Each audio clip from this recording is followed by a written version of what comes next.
All right, today I'm very excited to have Risha Killaru with Origin Point, and Origin Point is a joint venture between Compass and Rate, which is one of the largest mortgage lenders in the country. And Risha is an absolute rock star lender. And today we're going to talk specifically about lending to people who are tech professionals, primarily in Silicon Valley in the Bay Area, but really anywhere in California. And I guess the same applies to all across the country. So, Risha, thank you so much for joining me today. I really appreciate it.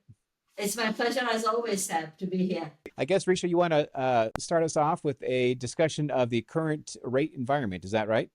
Yes. All right. So, Tell us what's going on.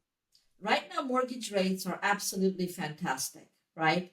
You've got a great window of rates since the last week, and that was predominantly because we had soft job numbers, and soft job numbers puts pressure on the Feds to bring rates down. Now, remember, it's a balance between job numbers and inflation, right? Inflation so far was great. No issues in the twos. Inflation core PCA up a little bit at 3.3. But right now, we're looking at a definite rate cut at the next Fed meeting, which is in the middle of September. But the actual trajectory of where rates are going to be between now and if I look at next July, at least Fed futures are saying 1.5% or 150 bips reduction, right? Starting with the first reduction now happening in September, probably another one in October, no meeting in November, then in December, and then trending down. So obviously, everybody right now is super excited. But keep in mind, this is Fed rate. Doesn't tie in as much to mortgage rate, but the market perception is it's mortgage rate, which means all buyers, everybody gets excited and housing just takes off. Mortgage rates tied more to the 10-year treasury, 10-year bond, which has been trending down based more on a long-term rate projection and how the job market and the economy is faring as a whole. But it's looking very good right now. Yeah, Now, so I'll that's add it. something else here. Also, we have to keep in mind there's changes that are happening, right? There are political changes that are impacting rates. You've got a more dovish Fed group right now, right? Powell is going to retire in May. His replacement for now appears to be a gentleman named Christopher Waller, appointed by the current administration, rate friendly. You had a new Fed governor that came on board, Stephen Miller, a month ago. Again, very dovish outlook. So if the entire Fed group of governors is rate friendly, more dovish, more rate cut friendly, you're gonna see a very steep decline in mortgage rates. Yeah, so that's a pretty steep decline indeed. So you're thinking, 1.5 points essentially between now and like July of the July of coming next year. year, July What? 2026. That's what it's looking at. Okay, so you're an expert, and so like I just want to ask you this question. So like you said that like the Fed rate is not tied to mortgage rates, but people perceive them to be tied. But yet there is a relationship, isn't there, between like the Fed rate and the bond yield rate, and then mortgage So rates, or is there really no relationship and it's just all accidental? So the Fed rate is the rate that the banks borrow money from the government. Any drop in Fed rate directly will cause a drop in rates on your credit cards, your car loans, your student loans, your equity lines, right? Those are immediately. If I had to look at every time the Fed dropped rates, actual mortgage rates went up on that day. But if you look at the week or 2 weeks preceding to the Fed rate cut, that's when you've always had the best interest rates. So for me, a good gauge is always the 10-year note. I track it every day. It's around 4.2 yesterday and today, which is a good gauge. It was as high as 4.8 when rates were in the sevens and the eights, and as low as 3.99 maybe a couple of months ago. To me, if you look at that and add a spread of maybe 1.25 or 1.5, you've got an indicator of where the 30-year is trending on any given day. But for the best way you can look at rates, bad news. Bad news in the economy, phenomenal interest rate. Bad job numbers, great rates. Bad GDP, great rates. You've got high inflation, bad rates. Great stock market, nothing to do with rates, right? So we're looking at what's going to force rates to come down. And that's always pressure on the economy through either a soft labor market or a GDP or something that's going to impact long term is what brings mortgage rates down. Well, that is very interesting. So you're saying that after the Fed cuts rates, we typically see a spike in mortgage rates, but really it's a We week or two always before start to see it. And always most start. people, unfortunately, they wait. Like if I'll call somebody, like, I got a great rate for you to window. Oh, I'm going to wait for the Fed rate cut. And as much as I say it will not impact your mortgage rates, now is the time where I am locking all of my clients in refinances, right? That are eligible. But waiting until that Fed 16th or 17th, whatever the Fed rate is, meeting is, you're doing yourself a disservice unless something happens in the economy, in geopolitical world, or something that absolutely creates a frenzy with, bad job numbers or something. It typically will not cause a drop. All right. Well, that's a really valuable insight right there. So you're locking rates right now because in about 17, 18 Absolutely. days they're gonna probably cut the rate. We had, All we right. had a good window yesterday, I would say, compared to today, because today you had PCE numbers, core PCE numbers came up at 3.3. Now, obviously, inflation is the enemy of rates, right? So the Fed has a very fine balance right now. If you're looking at September, now we're looking at, all right, you've got soft labor market, but now inflation going up. Do we bring rates down, right? Or are we going to hurt the economy? But yesterday, I mean, I would have said more and more people locked yesterday compared to today. Still in a good window. But if I looked at price, I was better yesterday than today. Yesterday was a sweet spot. And what is PCE? Producers, what is it? Core PCEs. I have no idea what it stands for. What does it I'll mean look though? it up. It's an inflationary read, like CPI is price index, PPI is producers price index. I don't know what PCE is, but that inflation number came in higher. But to me, it's, things are a little bit more expensive right now.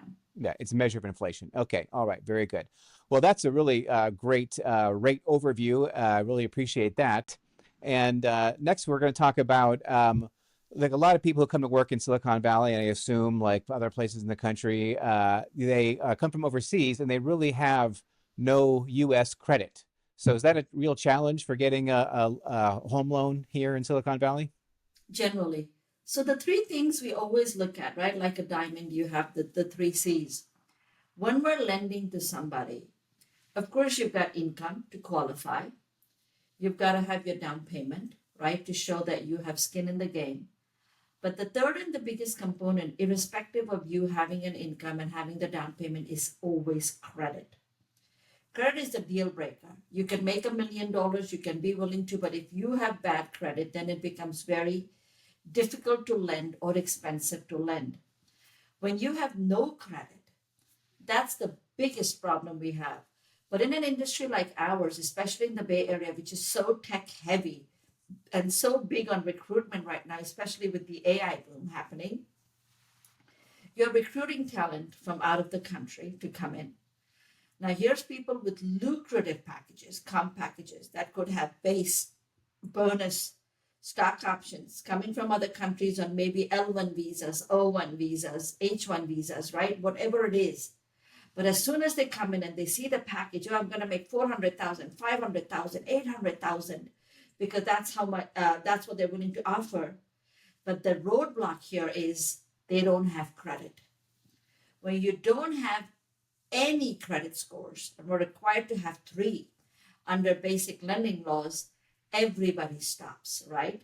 And they go, nope, we can't rate you. We don't have a risk profile. You're not going to get a loan.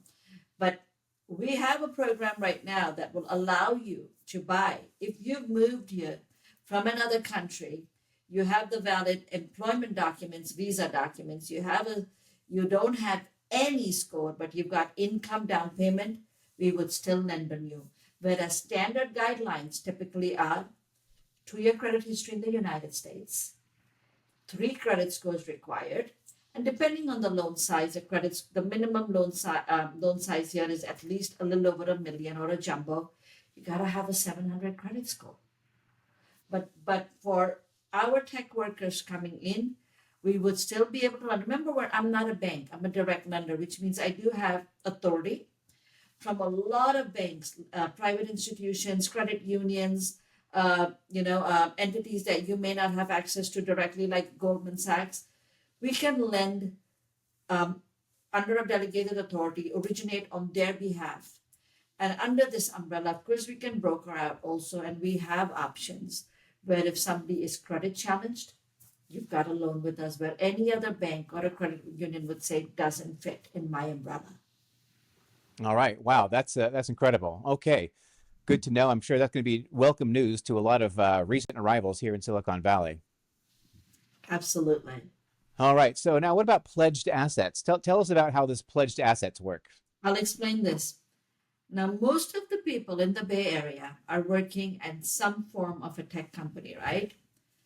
Now, when you're working for a company, in this case, you've got a husband and wife team, both of them work at Google, doing very well, a lot of money in the bank, great salaries, ready to move up into the next dream home.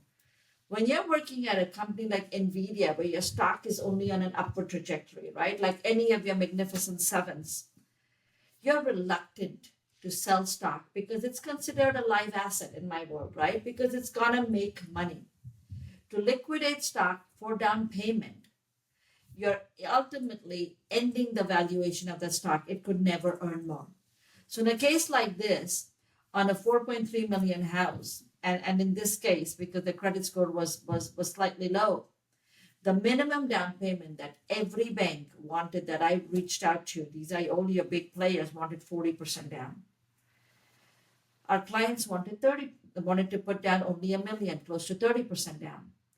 So we had to figure out a way, how do we get them in their dream house and make everything work, selling the least amount of stocks? So we're like, all right, we've got a program called Pledged Assets. We'll let you put down the minimum 30% down. That's all you wanted, not a problem. But to protect us, we're going to have you transfer 10% of your stock portfolio to the bank, not liquidating it. It's just moving. So moving from E-Trade to the bank, it's in your name. It's earning the same as it always was. It's just being held somewhere else. And they were thrilled to do that because they didn't sell Google stock. They got their house. Their stock is still appreciating. And when the value of the house goes up by another 5%, all of that money or that stock is going to be returned back to them. So it kind of was a win-win, and it's very prevalent in our tech-heavy world because given an option, clients don't want to liquidate stock. We could have done this 4 million loan with as little as 20% down. It would have required a little bit more being pledged over to the bank if they wanted to, 10% down. And people like that because many cases, a lot of the tech clients here would keep the stock, buy their house, because of course they're getting it at a good price, and have it continue to appreciate. So this program is called Pledged Asset. You're pledging it to the bank, just moving the asset over from E-Trade, continues to earn, still in your name, not liquidated, still a live asset. Wow, that's tremendous because I know that really is a big concern with a lot of folks. They don't want to sell such a big chunk of their portfolio.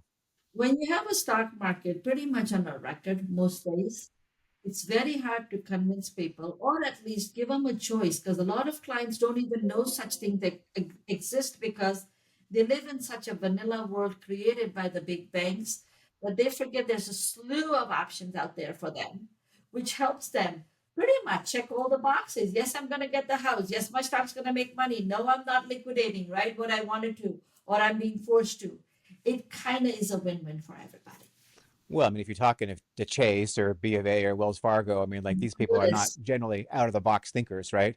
it's simple. It's like this purchase price, this down payment. This is the down payment you need. Gotta liquidate it. It's gotta be cash at the time of closing. No way around it. Right, right. All right. So pledged assets versus a margin loan. What's the difference between the two? So margin loan, or another name is called LAL, line access loan, is pretty much using your stock portfolio as collateral, like a security line against your stock portfolio. Think like a HELOC, right? Home equity line of credit, where you're borrowing against the equity of your house. Now you're borrowing against the valuation of your stock portfolio. So if you have a stock portfolio of $1 million, a brokerage account with Schwab or Merrill or whoever it is, you can call your wealth advisor and say, I'm buying a house. My down payment is 500,000. I don't want to sell the stocks in this portfolio. I want to borrow against them. So they'll set up a margin loan agreement or an LAL where they're going to pretty much, it's 7, 8 documents where they'll say, against this account, this balance, we are tying up or holding 500,000, right, as collateral. So it's still staying there, but they have a hold on it. You're not selling it. It's still earning money, but it's available only to the bank right now. You cannot do anything with it. So that's another option where, again, your portfolio is doing so dash well that you're tempted to leave all of the funds in there. You just want to at this, just keep it as is, down the road. You may be selling a house, right? You're gonna get proceeds from the sale anyway. So why sell a stock when you can already, you're gonna get the money back, borrow against your portfolio, do a margin, do an LAL, buy the house, pay the margin loan back from a sale, or keep it until for however long you want. So very, very popular again today, because again, what's the premise in all of these? You're not selling a live asset. It's making money. So popular again right now. So does that work with any brokerage account like Schwab, TD Ameritrade, anybody? They will all.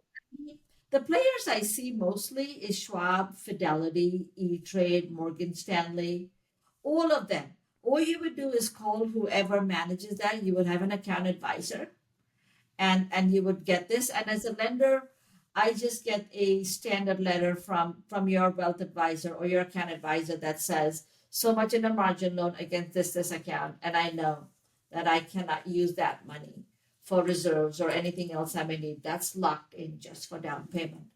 And then when Okay. it's time for closing, you're going to get a check directly from your wealth advisor, and boom, you're good. All right. Okay. Now, how about like RSUs? This is a huge issue here in the Valley. Yeah, so RSUs are very common in California. So it's not something you hear much in the rest of the country. But of course, Northern California, again, the tech capital, right? Fourth largest economy in the world. We're a little ahead of what the rest of the country does. When somebody gets a job in a tech company, they become savvy. How do you recruit, right? Just base alone is not good enough because base is a finite number. You can attract top talent with just a finite number that's always fixed, which is base. The second component is, of course, bonus. Bonus is a variable. It's based on a percentage of your salary, but it could be also based on the performance of the company. Again, not as lucrative. It could be 15% of your gross salary, subject to how the company performs, and also subject to your performance. So that's common. But the third and the most important component of any job package today is RSU, restricted stock units, or in the case of Google, GSU, right? Google stock units. This is the biggest angle that employers offer to talent to recruit because this is the highest component of their salary. Now, RSUs is pretty much getting stocks of a company that you are choosing to work for upfront, right? But it's not the entire amount are upfront. They're going to say, well, if you come on board, I'm going to give you 1,000 RSUs, and it's going to vest every year, every quarter, X% vest until the next 3 years, 4 years. So they're keeping a carrot in front of you for the 3 years, 4 years. Here's how much you will make if you stay with us. Year one, you could have so much dollars. Year two, this, right? So, and they're constantly refreshing this carrot so that money, they're always seeing that there's more money to kind of keep the talent locked in, right? But what do we do as lenders? You're looking at a variable component tied to a stock market where the price can go up and down. So as lenders, we're going to be a little careful, right? How do we lend on something whose value changes so much? So the traditional way that underwriters or banks look at on anybody that's got RSU income, we like stability. We want to look at a history of this income. So we're going to look at first, have you been with this company 2 years? How much did you make in the last 2 years at NVIDIA, for example, right? How much did you get in stock? What's the price of NVIDIA today? What's the 200-day price of NVIDIA today, right? We can't give the highest price. NVIDIA is like this on a trajectory. But we got to look at also what if NVIDIA comes down, right? Earnings for NVIDIA today, thank God, were great. But if earnings come down, it impacts the qualification. So we're going to look at past 2 years, 200-day moving price of NVIDIA today, and you, sir or madam, how much are you going to make in stocks that will vest at NVIDIA in the next 2 years? We look at all of these three numbers and then we calculate an average. Not going to give you the highest price of NVIDIA, not going to give you the lowest price. Also, we're going to look at the average. So most tech workers or tech buyers, this is the standard way of qualifying with banks. But what if you got a unique case? You worked at Meta. You worked at Meta 3-4 years. Now NVIDIA wants you. Obviously, you're going to say, oh, sounds like a lucrative proposition, right? But if you were with a regular bank, moved to NVIDIA, regular bank's going to say, you've not been with NVIDIA 2 years. Sorry, sir, you cannot qualify unless you're at NVIDIA 2 years. As a buyer, I'm going to say, I know how much I'm going to make. I'm not going to wait 2 years. I'm not going to pay more for the same darn house. If I could buy it today, I'm going to get it cheaper. I see my package. Well, at Origin Point, we understand that. We have a portfolio of a proprietary product, right, rate product, where we'll say, yep, if you moved from a company that was publicly traded like Meta in the United States, you were there 2 years, started with NVIDIA, we can see what NVIDIA is going to pay you down the road. We also see they've already given you a grant. We will give you the income that you will make at NVIDIA today. So you can buy a big house today. You don't have to wait 2 years down the road and pay more. Buy it today and we'll lend. But again, this is a product proprietary to rate because we understand how the world works in a tech-heavy environment, right? So that's one key part of RSU. There's also cases with banks where we had a deal recently where a gentleman was approved by a big bank. He had such a big RSU component. If his base was 100,000, his RSU component was 250,000 every year. The bank said the most you can use from RSU is 50% of the base salary. He goes, that would limit my RSU to 50,000. I'm getting 250,000. He goes, I can't buy my dream house. I don't want to sell stock. He came to us in the middle of a transaction. We said, we will give you every dime of your RSU income, irrespective of what your base is. And we helped him buy the house with the least down payment he wanted. So RSU is such a tricky, such an important component today with most buyers that it's key to understand that pigeonholing yourself with a big bank that can only see things vanilla because such a big entity, they don't change, versus working with somebody at Origin Point where I have so many banks under me that I'm going to go, yep, here's where you're going to get your dream house because I have these products that will allow what you want. So the most lucrative component where most of your buyers are today is in this little world. There's got to be a little flexibility, and that's where Origin Point comes into play.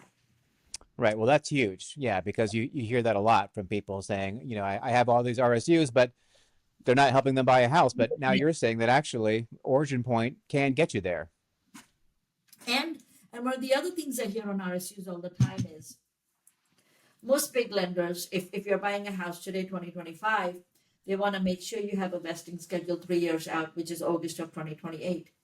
Not every bank gives you for 3 years out. They're going to say, here's your pattern for the next 2 years. Next year, you'll get something else for the next 2 years. But we're not going to give you the stock schedule for the next 3 years. And some banks are going to get, sorry, you don't meet my 3-year out in the future requirement. But we don't care. If we have a 2-year person, we've got a bank that'll take a 2-year also. Now, which takes me to another big player, Amazon. Amazon has a very unique pay structure compared to any other tech company, right? If you work at Amazon, you get a fixed base. Their base is anywhere from 175 to maybe 190. That's their least, profitable component. They'll give you a bonus only for the first 2 years.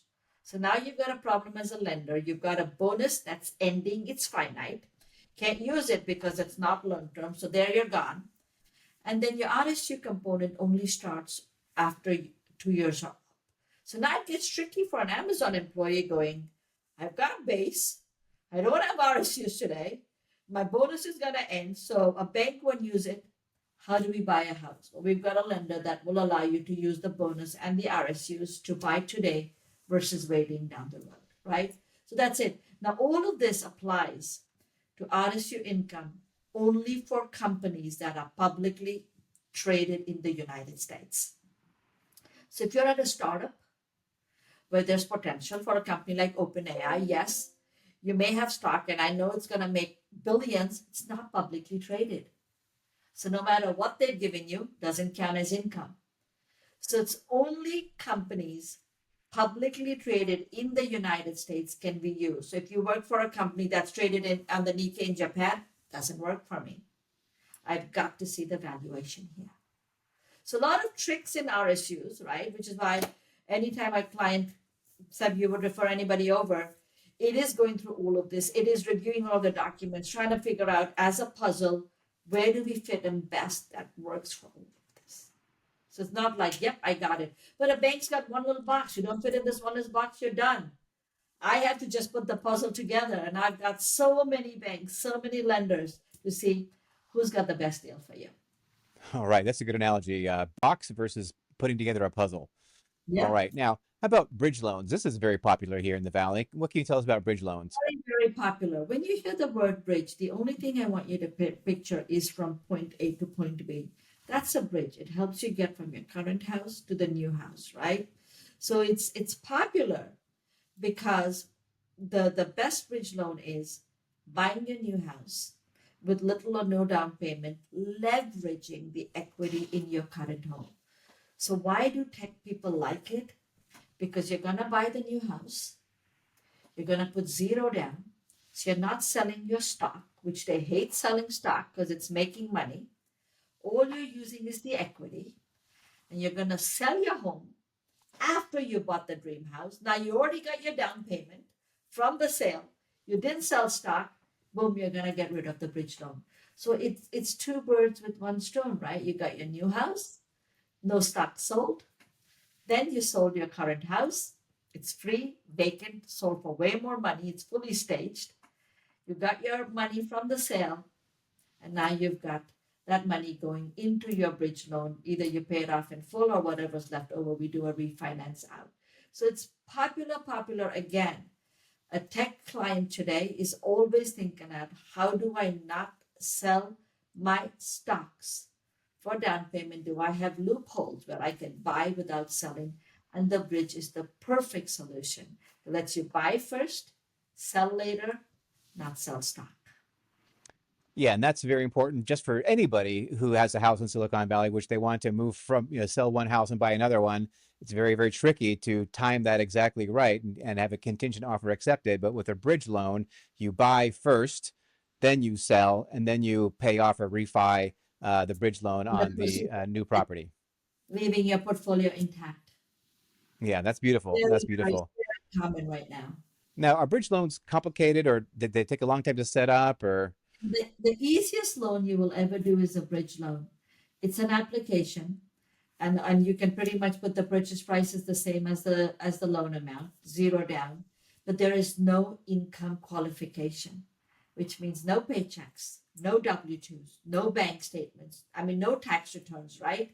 We're not looking to see, do you qualify for this loan? The only thing we look at is what's the equity you have in your departing. As simple as that. So the paperwork we need when I do a bridge loan pre-qualification, it's done in 1 hour. It's an application. Give me a bank statement. I got to make sure you've got money in there. Show me a driver's license. If you have a loan on the house, make sure that I want to make sure you're the only one. I mean, whoever's on the loan is going to buy. And insurance. It's the fastest pre-approval, the fastest loan. When you're writing an offer on the new house, it's considered cash because all you're doing is using the collateral. No down payment, no contingencies, cash deal. It's a win-win. So is there ever? Qualification would be a bridge loan. Okay, but is there ever a situation where you would end up paying two loans? You pay the bridge loan and then the mortgage on your original house while you're waiting for that to sell, or If is that if you don't sell it in a quick time, right? To give you a timeline, if I got into contract today on a bridge loan, close of escrow is say September 15th, right? We've wrapped this up in 15 days. You've got the keys to the new house. Your first payment on the bridge loan is November 15th. You've got technically 60 days, right? If you end up selling your departing home between September 15th and November 15th, you're going to pay up the bridge loan and whatever interest was earned. If you go beyond November 15th, now you're looking at both the payment on the house you owned and the new house. But in most bridge loans, the departing home is sold within a week because the market's so dash hot that they don't carry two loans ever. yeah, it generally speaking is not too hard to sell a home quickly in Silicon Valley so long as it is priced reasonably. And that's why everybody knows that if I can lock in my purchase home now, I would rather do that ASAP because selling is not a problem. You're too nervous to sell because you don't know if you're going to lock in the dream house, right? But once you have a contract on the dream house, then it's easy to say, yep, now I'm going to sell. Yeah, getting the I'm contract in going on the to dream house. sell for top dollar set because it's vacant, it's empty, no kids running around, no pets running around, it's staged, right? It shows very well compared to you living in it or trying to write a contingent offer. Absolutely, absolutely. All right. So, how about these asset depletion loans? What can you tell us about those? Another one, right? So if you've got a this is if you've got a strong portfolio and you want to convert that portfolio into income. And this may not be just for tech people. This is for somebody that may be in a startup world where the income is finite, but the potential is great. And they've already built up a nice nest egg in a stock portfolio. We can convert that portfolio into income and help them qualify. So if you've got 4 million in there, for example, and just divide it by 84, and you've probably got a 40,000 a month income to qualify for a house. So you're not selling your stock portfolio, you're not liquidating anything. We're just saying this portfolio could make on an average X dollar amount a year, a month, and now we're going to give you that in income. So asset depletion, again, very popular for maybe retired clients that want to buy something now, maybe selling something down the road, but they've got a hefty nest egg. Anybody that's got a strong stock account, 401k account, whatever, but maybe a little tight on their salary income, if at a startup, asset depletion. All right. Okay. Yeah. Good to know. All the tool to help you qualify. Again, banks don't have this. They're looking at what are you on your bank? What are you going to liquidate? Are you going to give it to me? Because their whole mindset is take your money, lend it out to somebody else, right? And keep the circle going. So asset depletion, bridge, all of these products, no regular vanilla retail bank will offer. Because All technically right. they're giving your money back to you, right? They're taking from your down payment and lending it to somebody else. They gotta have the cash, which is why the pressure for more down payment, the pressure to liquidate stocks. All of that comes from a very retail environment. But the savvy buyer is looking at how do I make my money work for me? How do I still move up? How do I still get a bigger house and have that stock portfolio intact? Okay, well, Risha, you have like a toolbox that is just overflowing with ways that we can get people who may have somewhat unusual financial profiles into very expensive houses in Silicon Valley. Now, I was just showing your contact information, but what's the absolute best way to get a hold of you? Is it email? Is it texting? What, calling? Text.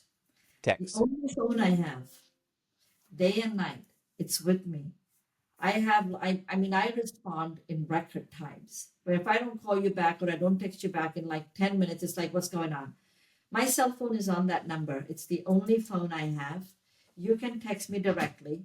If you have a question, send me a message. If you've got a client to refer, do a group text, whatever it is.